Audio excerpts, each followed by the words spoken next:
Well, hey, thanks for tuning into another episode of the Full Frontal Living podcast. And I'm really excited to have my friend and colleague Megan on today. We are going to have such a rich conversation about relationships.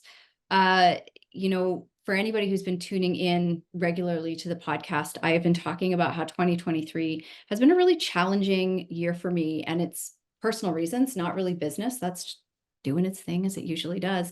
But this year, I really got my ass handed to me in the realm of relationships, even going so far as to call off my wedding. So Megan has also been in it with her husband, has been going on an amazing journey. I've been catching snippets of it on her social media. So I think today is going to be a really awesome conversation just about what it really takes to create deeply connected relationships with our partners, taking, what we think we know about relationships, marriage, commitment, and moving it into such a higher level and really looking at relationships, what needs to go into a relationship to really make it extraordinary. Like we're killing the Disney princesses today. We're talking about radical honesty. So before we dive into all of what I'm sure is going to be a phenomenal conversation, Megan, can you introduce yourself to my audience? Let them know who you are, what you do, how you serve people in the world, and then we'll go. Absolutely. I am very excited for this conversation, Lisa. And as you called off your wedding, I just recently took off my wedding ring. So we'll get into the details of that. And so my name is Megan. I have a business partner, Dr. Alex. So sometimes I say we, and that is because there is another person, not like a mouse in my pocket. There's two of us, and we have the company called Zesty. So our main focus right now, we started in the holistic health space and functional medicine and helping women restore hormone health, like get back to the place they want to be. And we're still doing that. Although now we are helping coaches, practitioners. We attract a lot of acupuncturists, naturopaths, dietitians, nutritionists and other coaches and leaders who want to add some form of subconscious reprogramming. They know that underneath what's happening for their clients is a belief or a stuck emotion or traumatic event, and they've given someone the most amazing plan, the most amazing workout protocol, the most amazing food, lifestyle, parasympathetic meditation, and yet people are getting to either a stuck point, they're hitting an upper level.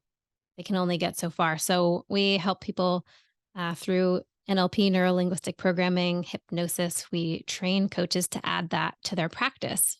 And I found that for personal reasons, and then added it to our current coaching practice at the time, working with hormone health, and saw people who are now taking the exact same protocol, right, Lisa? So they didn't change what they were doing. We'd already tested their hormones.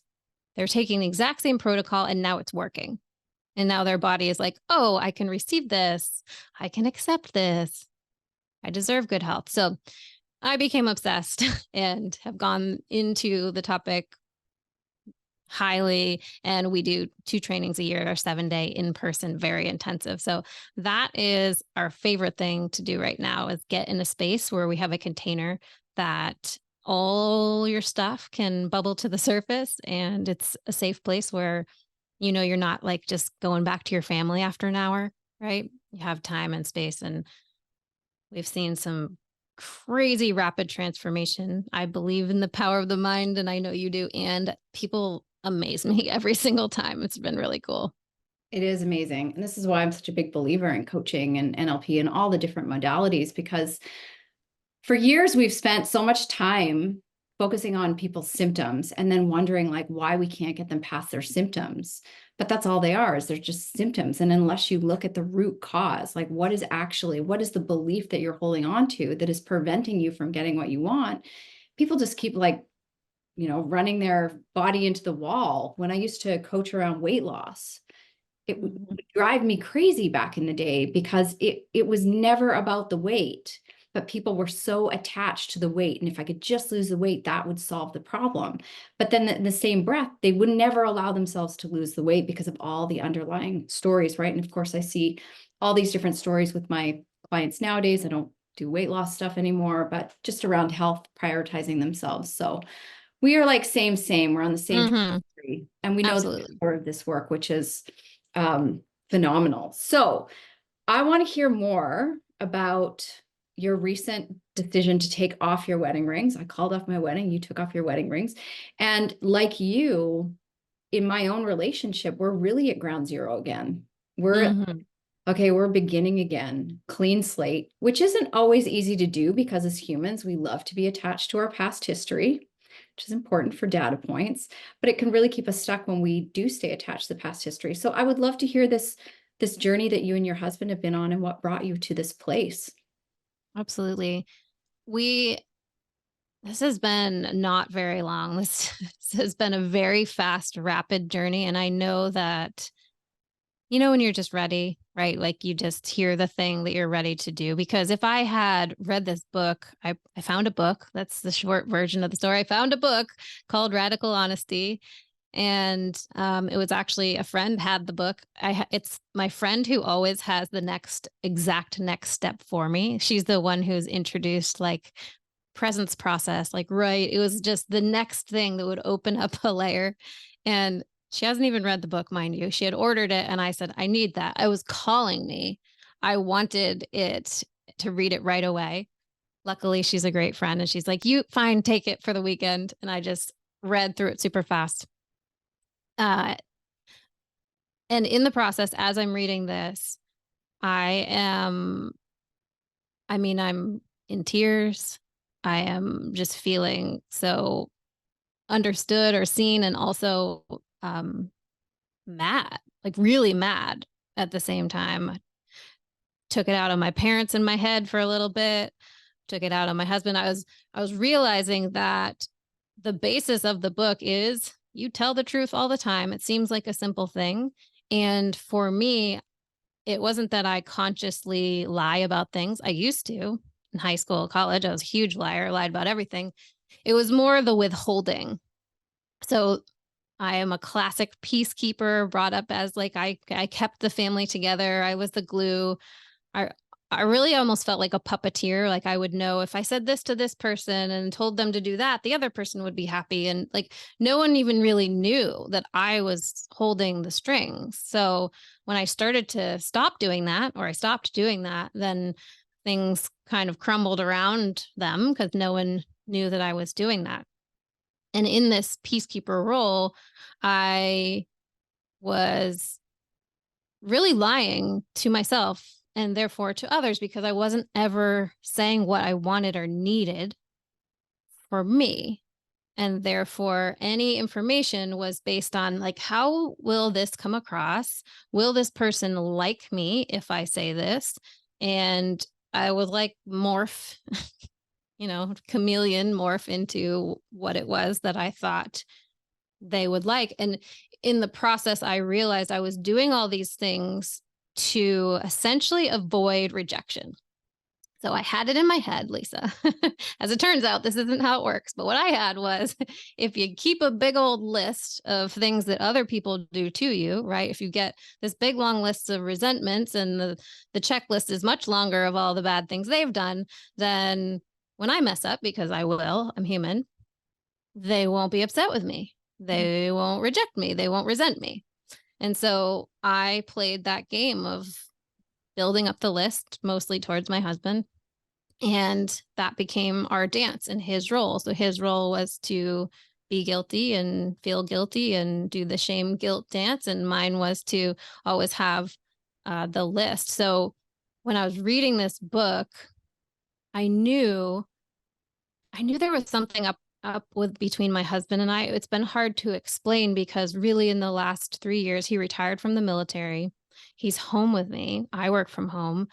He does everything. He drives the kids. He grocery shops. He cooks for us. Like it's amazing. We play a board game every day. We're really connected. We walk every day. And there was just like something missing. This feeling this. It's love. Now I know it's like neither of us actually could feel, give, or receive love. And it was based on all of this withholding of information on both sides. He withheld. When I read the book, I said, oh my gosh, I bet he's not being honest with me because I have this checklist of all the bad things he's ever done. So he's not going to come to me if he's even a little bit upset with something or has a resentment because he knows I'm going to win the checklist battle. So in a way, he's then withholding just how he really feels. And I had some things that just I hadn't been honest about. And he had an affair 6 years ago that I knew about and we had worked through and we had done a lot of work around. And at that time, he said something to me along the lines of there's more I need to tell you. And I said, I don't totally remember this, which is the amazing filter of the brain. Mhm. I said, I cannot handle any more information, thinking it was just more details that I didn't really need. I got the picture. I got it, right? We're moving on and we're going to work through this, which we had decided we would. We both were fully willing to do the work. He has tons of early childhood trauma and was willing to work on it. I was willing to work on all my codependency, all my people pleasing side of the street. So we were both really willing to work on it. And at the same time, we found he came out that he was also an alcoholic. So we went to rehab. So we had this full thing where we had worked through that. And yet there was more.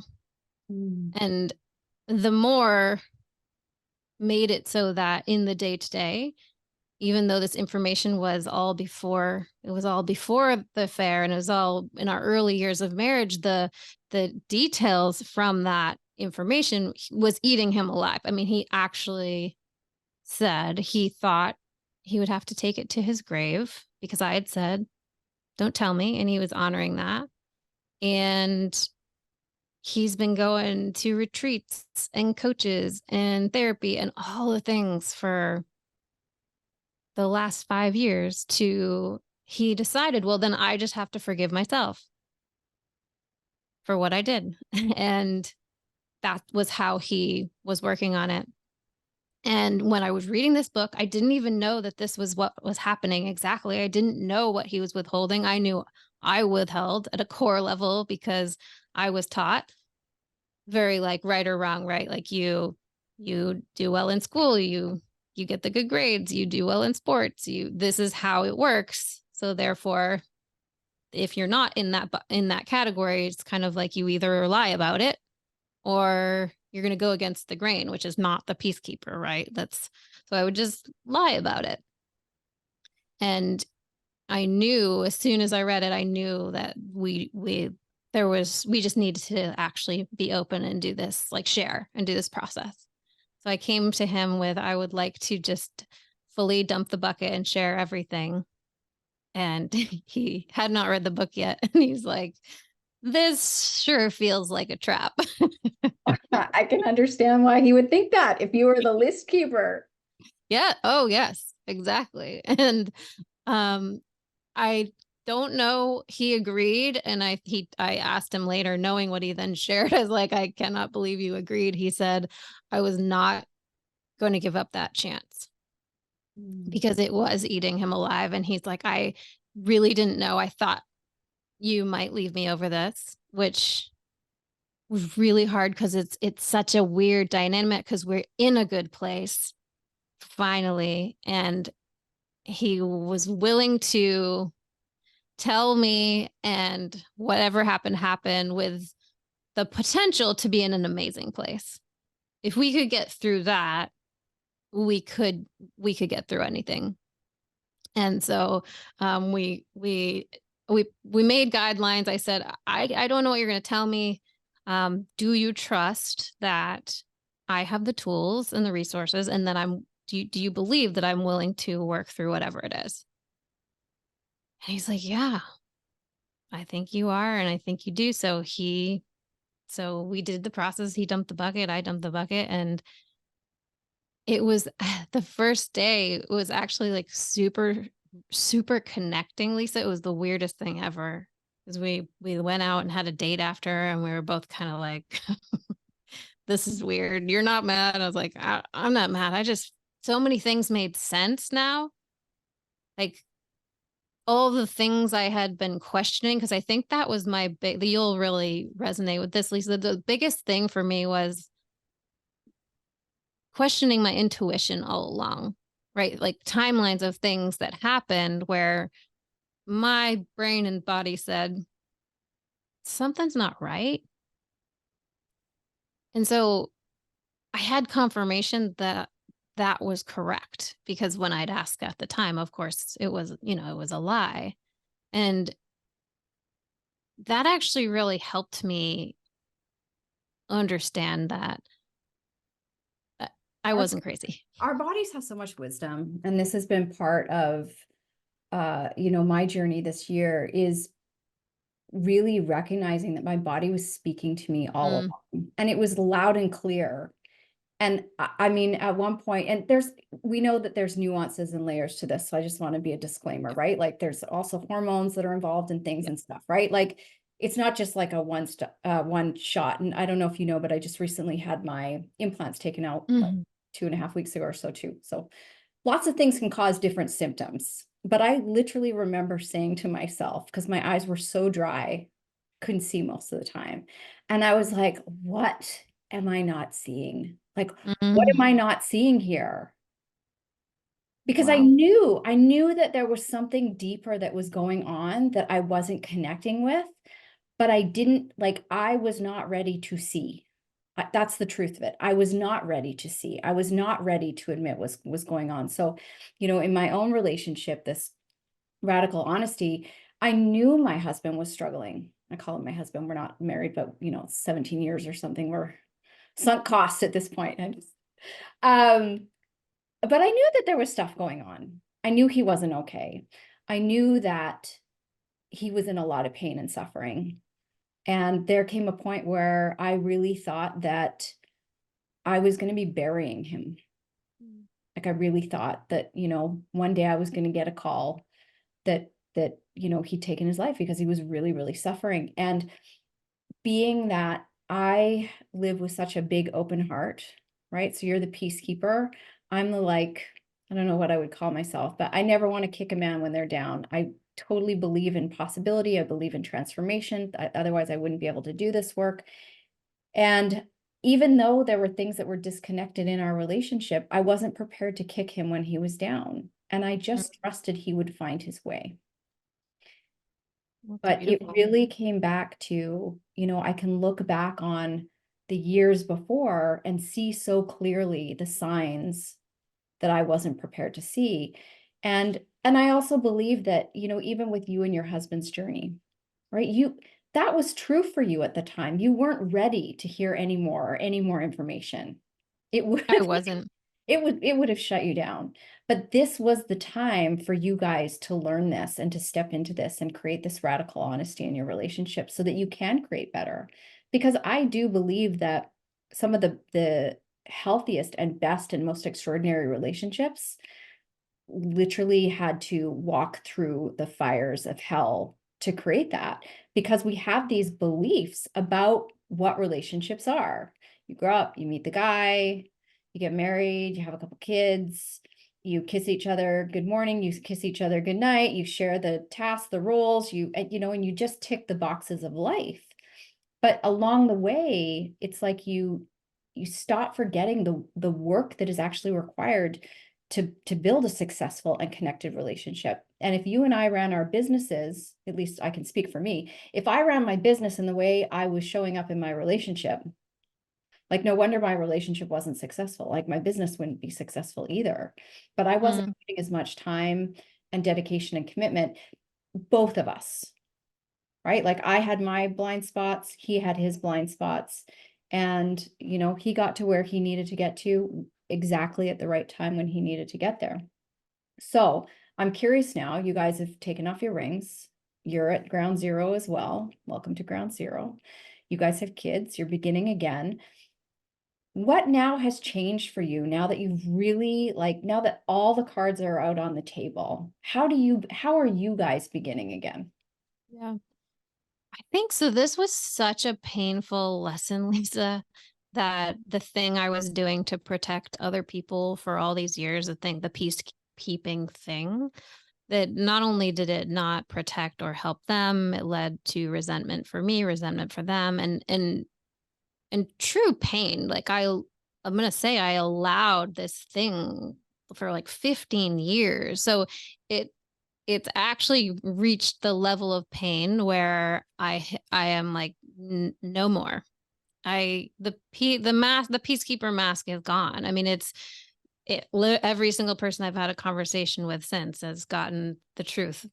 My dad called me on my birthday, didn't know he's going to have this conversation, right? It's like in a very kind way I'm delivering, but more of like how I'm actually feeling, because I'm like, if this, I was doing it to help other people and protect people, and it was causing pain. It actually caused pain, and I was doing it in another area of life where I almost lost that person to suicide. So it wasn't working anywhere, and it was so extreme that, like you said, ground zero. This is done. I said to my husband, I said, I am good. He said, I am good with anything in the past. I do feel like we can overcome that.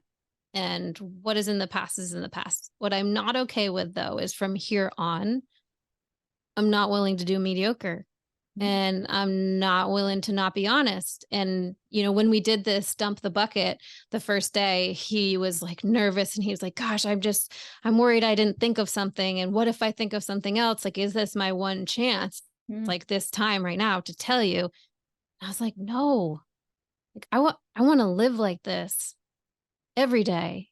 I want it to be real time. Like, hey, I just looked at that person in a way that it's probably making me a little uncomfortable. And I want to tell you, like, I want to bring this day to day. And he just started bawling, like the relief on his face, because he had hidden so much stuff from himself that he did know there was more. And we did a part 2 on the next day, and there was a lot more, which was amazing, right? His brain was like, this is the level that's safe today. And then he's testing, like, is this actually what she says? And then, we had a part 2 and a part 3. And now ever since, we've had something every single day, because I can hear things in his voice now that I couldn't hear before. Like, I could hear anger or resentment. And I'm like, wait, whoa, let's talk about that. And we've gotten into these like really deep conversations about like his purpose or my business or when I travel, things that he would have never said before, because, who is he to bring up something like that? So it's opened up these conversations. He was being really, really hard on himself because, as you can imagine, if you dump everything you've ever done for the last 18 years in one day, and they're not great, you're not going to feel great about yourself, right? Like it was a lot. A massive vulnerability hangover. Yes. I mean, he was even like, oh, like to himself. And same thing happened to me, because that's what we did when we did the process. We essentially shared anything that we felt like was a lie, anything that we had shame or guilt about still. So anything I could think of, even from before I met him, that I just still had that ick feeling around, we just dumped it. And that was a lot. And his coach, he's meeting with his coach, and he's beating himself up, and he's like, I can't believe I did this to her. Like, she's like, she didn't come in with the trauma, I came in with the trauma. He's like, I caused all of her trauma, like it started with me. So he had all this guilt around that, and this is not true. I was definitely a part of the dance, so fully attracted that. I know that. Yeah. He had all this guilt, and his coach is like, dude, this was like 6 versions of you ago. Like, this stuff is not you now. So why don't you guys consider something to really like burn that old identity, or bury that old identity, whatever, some kind of ceremony, because you need to stop living in that. Like, great, you shared it. Great. Everyone have their emotions about it, process how you need to, take your time. And when you're ready, like, just drop that. So we went camping for a night, and we wrote out on boards just everything we wanted to drop and everything we wanted to let go of, and we just had a burning ceremony. And it was I love that. such a cool process. Yeah. So that really did feel like we burned it. And we camped the first night, and then our kids actually came the second night, and they were like, "What'd you do?" And I just kind of vaguely said, "Oh, we burned our old identities." And they were like, "Well, we want to do that." So the kids got boards and they wrote stuff on it that they no longer wanted. And it became a really cool process that all of us played into it. So basically, we're meeting now new. We're meeting as new identities. I don't know what we're going to do, Lisa, as far as, what it looks like for a new commitment, or will I get a ring? I don't really know. We're just kind of playing around with that. One thing that's been really helpful is he's stepping a lot more into the masculine. And I am really wanting to be stepping, getting more into my feminine. So Resonate with that. he took on, and I said, that's what I said. I said, from here on, you're going to be I need you to lead it. I'm good with letting go of the past, and I'm ready for you to lead this. I don't know what it would look like, but you come up with it. So he came up with the camping. He had set it all up. I got there and everything was already there and set to go. And he had just everything I needed. So really just taking charge of that and doing at least the part he can. And we don't know. We're gonna somehow meet at this with these new identities and decide from here. So there's a couple of really important things that you touched on that I want to kind of flesh out more, that I think are important, especially for the women who listen to my podcast. I don't personally recommend just radical honesty without making sure you aren't fully supported. So you and your husband have both been doing a lot of work over the years.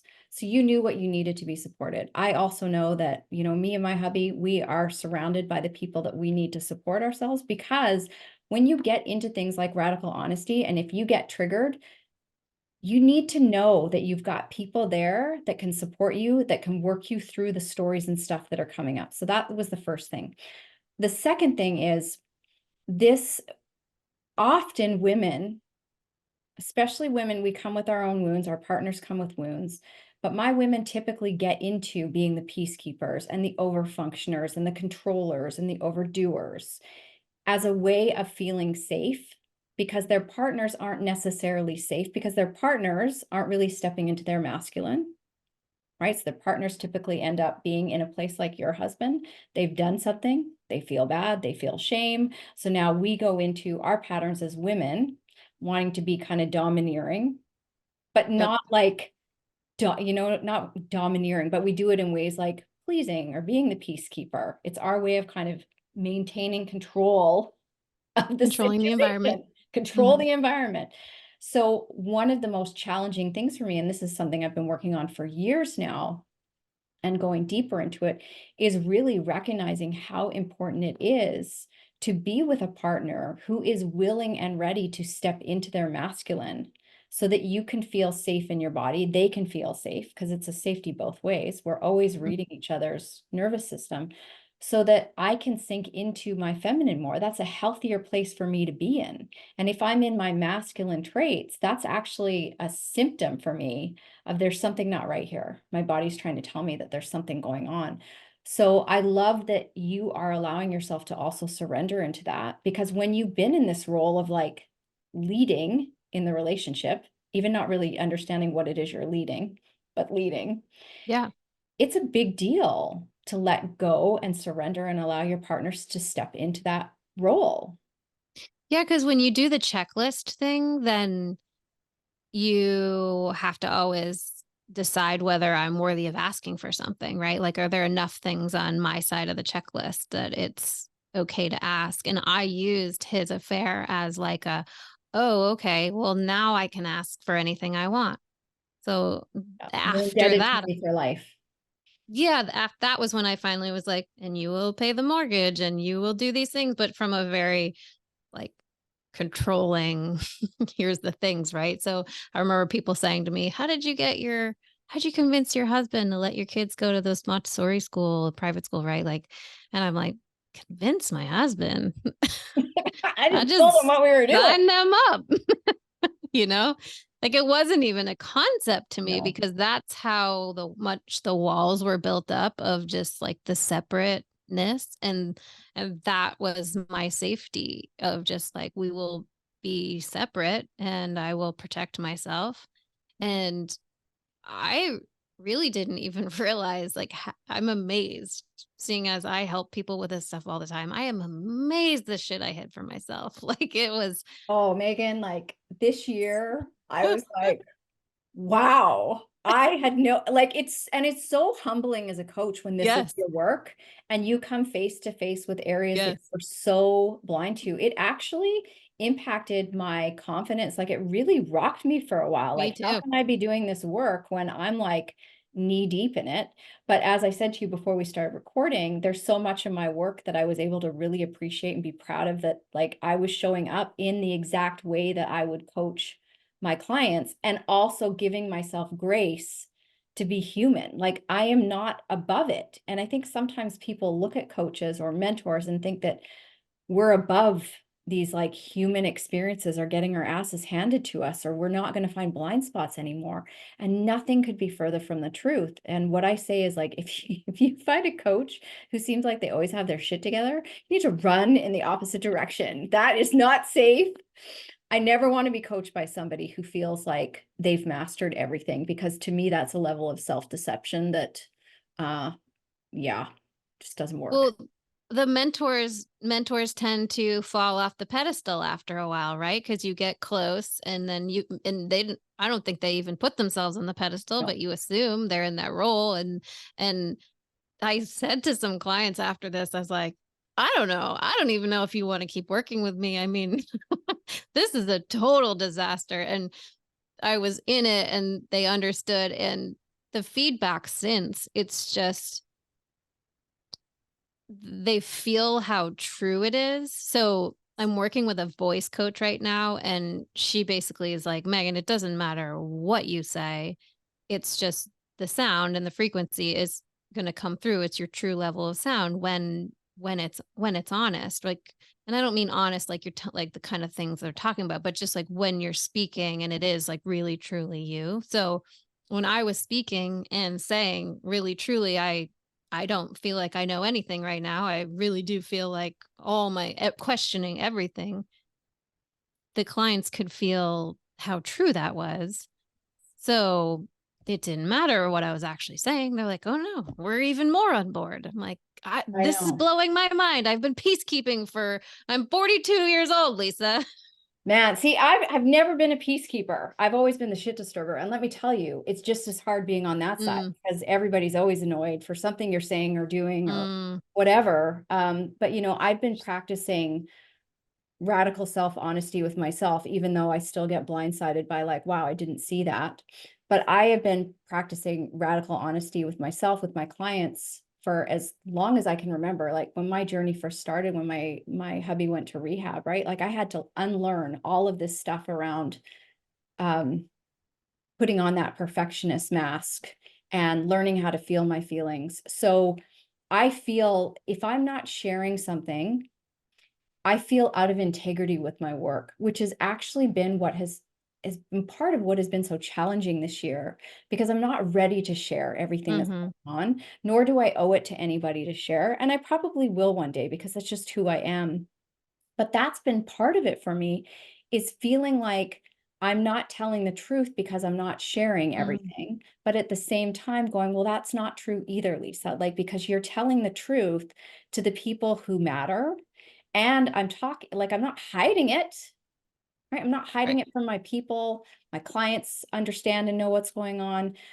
So even that, like, we get to determine who is worthy and deserving of our honesty as well. Just because you decide to practice radical honesty doesn't mean that you owe that to every single person in your world. So I think that that's also um, important to mention. But man, it's so much lighter when you just tell the truth about everything, and also understand like you're still going to find things that you're totally shitting yourself about. It kind of felt like, was it really this easy? It's a weird thing to say. And I know that's just with my husband because we're both in this and we're both totally on board because I'm very aware. I've had some other conversations when it's one-sided, right? It's not someone who's into transformation. You don't quite know what to say because of their you don't know what they have for tools. So I know it's different, in the situation I am in with him. And so far, every conversation I've had has just been super connecting and eye-opening, and as I'm sharing honesty, it's coming back to me as well, right? I'm getting more things mirrored back, which I Yeah. realized was a fear that I guess a fear that I wouldn't be able to handle criticism, because if you're the peacekeeper, then my brain says, well, I have to take in everything everybody says and then I have to do that thing. But if you take in everything everybody says, at some point you're going to Well, have contradictory. that's right. And you lose your identity. You don't know who Yeah. you are because you're just trying to be Right. versions of yourself to make everybody else happy and to keep the peace with everybody else, which is exhausting. And, Yes. when you're just doing everything to make everybody else happy, they're not living in reality either.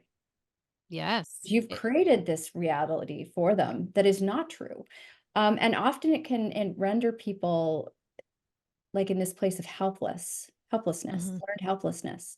Because when you've done everything to make sure everybody's happy, and now they're on their own to find their own happiness and figure stuff out on their own, often they don't even know how to start because somebody's been managing that for them behind the scenes without them even realizing it. So it's really exciting for me to hear that you've dropped that because you're going to have so much Me, more time and so much me more too. energy. How does that change how you're parenting now? Well, I've had a bunch of conversations with the kids. There was an interesting, it's just, I'm looking at everything differently. And obviously, I'd already been thinking through like my parenting and what beliefs I'm putting on them just from the work I do. I'm often thinking about that. But the idea of like kind of teaching kids, not teaching kids to lie or withhold in a way of like how we are suggesting they do or don't do things. Like small example is my daughter, who's turning 8 on Christmas. She wanted to text a friend. She said, "Mom, I want to have a play date with so and so," and I'm like, "Okay." She goes, "But I want to go to his house." And I'm like, "Okay." She goes, "So I want to text his mom and ask if I can come over." And so inside I'm like, okay, I don't know this family that well. Like it's not like we do that with other people. And in my mind, this was not safe to do that. So I'm like, okay. I was like, well, Paige, we could invite him over. I don't know if I feel comfortable like asking, just asking for you to go there. And um, it's just like, I don't know if I said it's rude, but that what I'm thinking is, well, it's rude to ask. And she's like, why? And I was like, that's a really valid question. I'm like, okay, I have to think about this. Is this rude to ask? I mean, I'm going to tell her now, like, don't ask to go to your friend's house. But when you want a job, you need to go ask and you need to go after the thing you want.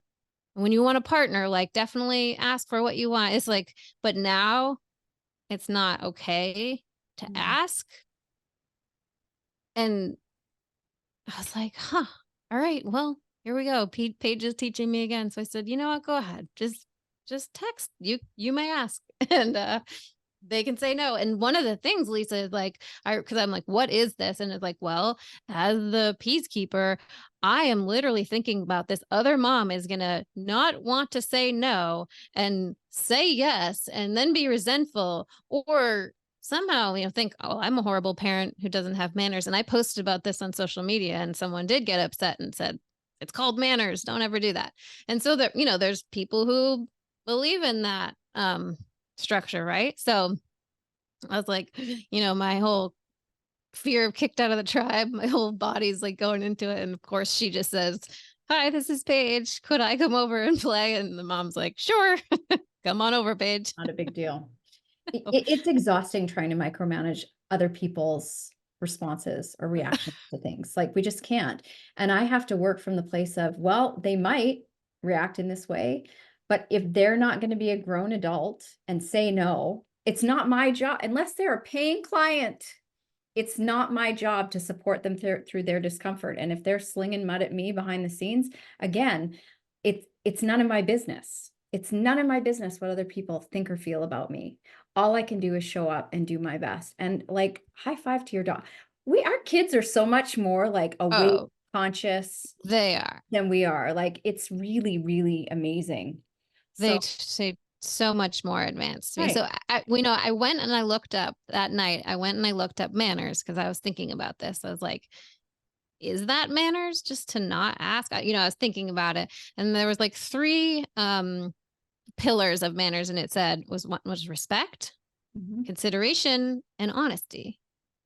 So it was like respect, refraining from demeaning someone else, consideration, having empathy for another person, and then honesty, telling the truth. And Right. like, I don't think, because the person who responded on my side, she's like, I really hate when kids text me. I think it's rude. And I said, so you don't want to feel, you don't want to feel guilty for just saying, I don't want you to come over, right? Like just want to remove the interaction of having You to would be the behave bad this guy. way. If you would behave this way, then I don't have Yeah. to feel the way I feel.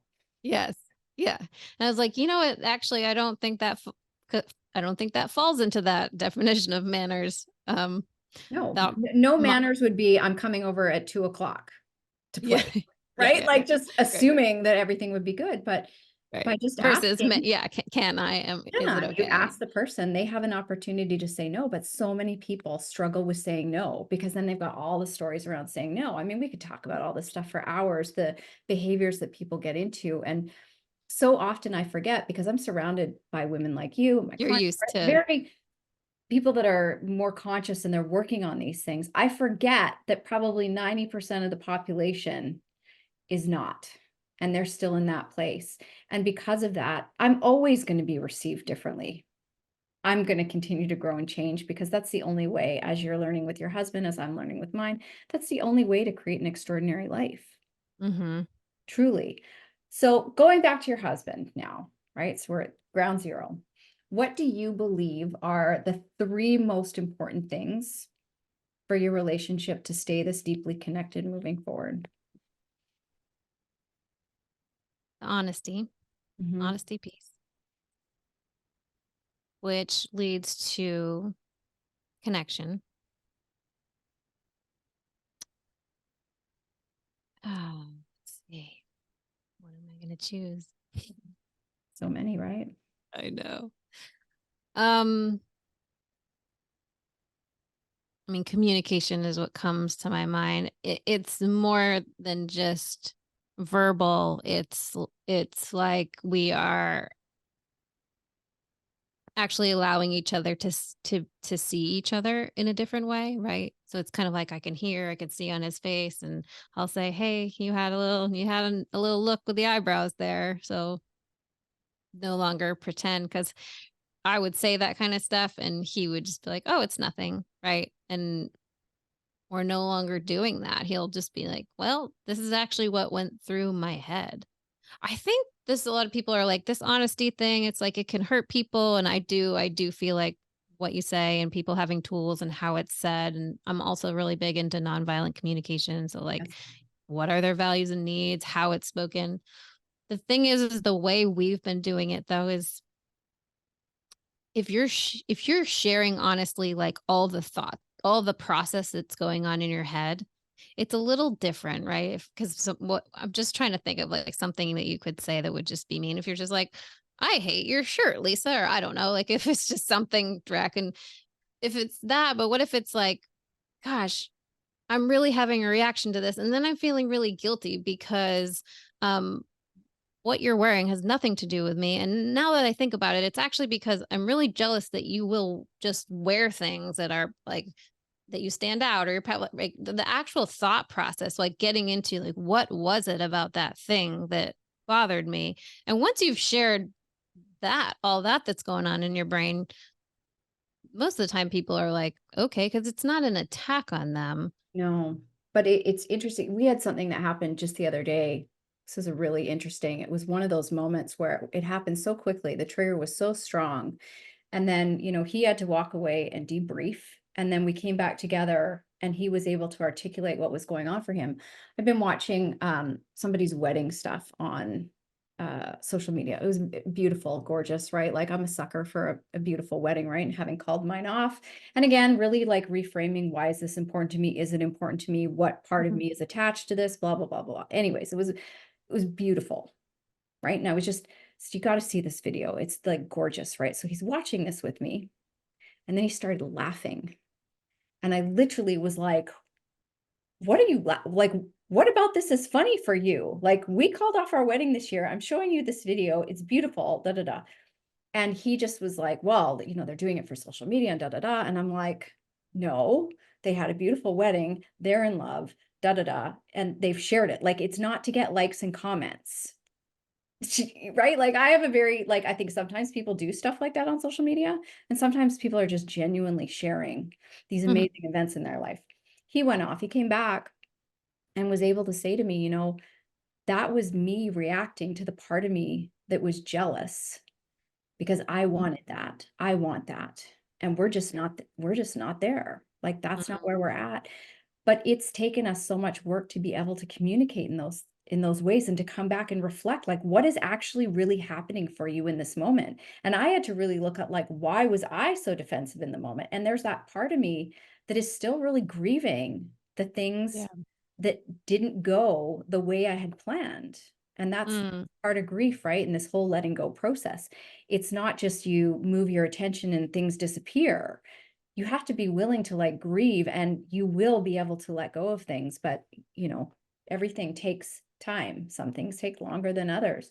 But just a real powerful moment in our relationship about the things that we are committed to moving forward, to consciously create what we want. And it is like having those conversations. Things can't be left hanging. So you can go away and process, so can I, but we can't leave it. We have to come back and debrief. That is such an important thing for us. Mhm. And staying in the room with each other when either of us are in grief or shame or frustration, right? Like, not leaving the person, because we are also trying to create this connectedness and feeling of safety. Well, if every time you walk away when your partner is upset, that's not creating a feeling of safety. So these are all new things for us. Like, even for me, allowing myself to be angry, because like I said, I'm the person that doesn't want to kick anybody when they're down. I Yeah. would rather go into sadness than anger. Most people want to stay in anger because it's an easier Mm. emotion. Not for me. I'd rather go into grief and sadness. So being able to stay in anger, but also allowing him to feel crappy Right. instead of that part of me that would want to show up and, like, make him feel better. Right. That's not actually my job. His job is to make himself feel better. So it's been a really interesting dance. Yeah. I love that you brought up the like staying with the person because I think this is the power of having so many different tools. Do you know TRE, the trauma release exercises? Essentially, you just let it's the shake Oh, yeah, yeah, response, yeah. but Okay, yeah. your knees go, yeah. So that has been really powerful because both of us are bought into this. We both do it separately for ourselves when we need to. As we were having physical, I mean, he was like actually full body shaking the second day that he shared. Like, so it said, "Hey, let's go do some TRE." So because that's a normal thing in our household, it's, if because sometimes it's just like the physical body is so flushed that you can't really have a conversation. I'm like, I am just foveal on the problem. This is not going anywhere. So we'll go stop and do that. I have a little shake it off playlist and we just do that. If either we'll do it together or he'll sit there and just hold the space. And anytime I do this shaking, I definitely cry and release. It's a huge release for me. And often my teeth will chatter and the whole body will go crazy and then it's gone. And he'll do the same thing. So we're holding space, but no, you're not really necessarily doing anything. You're sitting there for the person, but it it doesn't it's not put at them, you know? No, and that's a skill that so many people, if you're listening, you're going to want to learn learn this, is that you can witness somebody having their emotions without needing to fix it for them or feel it for them, right? Just Yep. letting them have their experience. And we've been so programmed to fix other people's feelings or we've been told that we need to take it on. And when you can powerfully just be present with your partner and allow them to be where they're at and say, I'm here, without taking it on, without trying to fix it, that is so healing and creates such a sense of safety. But so many of us don't know how to do that, because when we're witnessing somebody else in powerful emotions, whether it's, shame or fear or crying or whatever it may be, we don't know what to do with our own emotions in that moment. So I always call these Yeah. the don't pass the Kleenex moment. Like, just let them Same. just be there. Don't pass the Kleenex. It's so powerful. I When we was afraid of, I was afraid of other people's anger, kind of and probably just afraid of my own, right? That's why I couldn't handle theirs. So when the peace, and that was one thing we've talked about. I was like, okay, instead of just letting him have his anger or his emotion, anger specifically, I would quickly go to a reframe, which of course does not feel good for the other person. And, classic devil's advocate. So people around me are like, okay, so he wouldn't come to me with that because he knew I would. And I was doing it really to protect me, because in my mind, I'm like, okay, if I escalate, it's going to escalate him. So instead of going with him, right, I don't want to complain with him, even though if he's complaining about a neighbor that maybe I would have been complaining about, as soon as he complains, my brain goes, no, they're not that bad. It's like immediate, like, no, that's not what they meant. I'm sure it was something else. It's like, I got to bring it down, not consciously, right? But this was automatic. Whereas if I'd been alone, I might have been like, that guy's a jerk. Right. Right. This is some of the trap of personal development too, is we Yes. get really good at being able to shift our perspective, find ways Yes. to win, and like, this is happening for me and all that stuff, that Yes. we actually use it to bypass what we're feeling, instead of just saying, you know what, I'm gonna be fucking angry for 10 Yeah. minutes. Yeah. I'm just gonna let it rip, and then I'm gonna come back to center, or whatever it is. It can be quite toxic being in Mhm. all this self-development too, right? So there's always this like both and. I love my tools, and I've also had to realize, like, okay, Lisa, there's a lot of value in just letting yourself be Yeah. too. Just be And pissed, be angry, be like, sad. Yeah. right. Grieve. And like I said, I'm really good at the sad, the anger, not so much. And that's still going to be something that I'm exploring. I think I'm going to go to like a smash it room. Have you ever heard of these? Yes. Yeah. So, I mean, so in our NLP, like in our 7-day trainings, we do the big six. So anger, sadness, hurt, fear, guilt, shame. And we end up having mostly women, and anger is one often that people will actually say, I don't do it, or I can't do it. Or there's some people who believe like they need anger to protect them. Like, which is different than fight or flight. But so we have to kind of reframe on that. But we've used things. I have had to do some crazy things to help people get in their anger. I do get their permission up front. I'm like, do you want this? Am I willing to go there? And um we've had some interesting interactions in the backyard, breaking stuff, throwing stuff. I've Love it. instigated stuff, tried to get one girl to eat cookies because she was not eating any sugar. And of course, that was the most triggering. So, it was like, what would get her there, right? Like just getting really, really creative with her permission, of course. This is not, I don't just go around making people angry, because she knew she'd be able to let go of it once she got into it. And she finally like really got into it and was just like punching the pillow I had, and we're breaking stuff. And um it was really, really cool. And to see, I mean, Yeah. such a big physical release. Yeah, because it's when you can move that emotion through your body and out of your body, and you're not trapped by it anymore. And people Mm-hmm. don't really understand how often they're trapped in their emotions, because they're like, I don't have those emotions. It's like, yes, you Mm-hmm. do. You're just trapped in them. You don't even realize. Anyways, I could talk to you for hours. We could just go on and on and on. But we should probably wrap up, because I Yes. think we've been talking for, about 60 minutes now. So can you tell me about your training that's coming up, where people can find out about it? Because I know you've got one coming up in January, I believe, right? January Yes. 19th. So we have a 2-day, this is habit transformation accelerator, a 2-day event in person. So it's in Virginia Beach, Virginia. So if anyone wants to come out, this is where I live. And January 19th, 20th, we are going to essentially drop limiting beliefs that are stopping you from the habits you want, install the new ones that you want. And then we're really going through habits step by step through all the 4 bodies. We're looking at the physical part of it, mental, the emotional, the energetic. Like, what is actually keeping you from the habit versus the habit stacking, which we love, but just the, put the shoes by the door, just much more from an identity level of why we're doing what we're doing. It's amazing. And we're going to end with a really cool sound healing guy comes to lock it all in and set some amazing goals. So Love it. for anybody who's interested, we're going to do a giveaway too here on the podcast. So leave a review on Lisa's amazing podcast and put hashtag Zesty. And if you want to take a screenshot, you can send it to Lisa or send it to our Instagram is Becoming Zesty. Send it over to us and we will pick a winner to get a free ticket to our 2-day event. We would love to have you join us. It's a super fun container. It's just a little snippet of like what our 7-day trainings are like. Amazing. So is this for anybody, or is this mostly for coaches, practitioners, helpers, healers?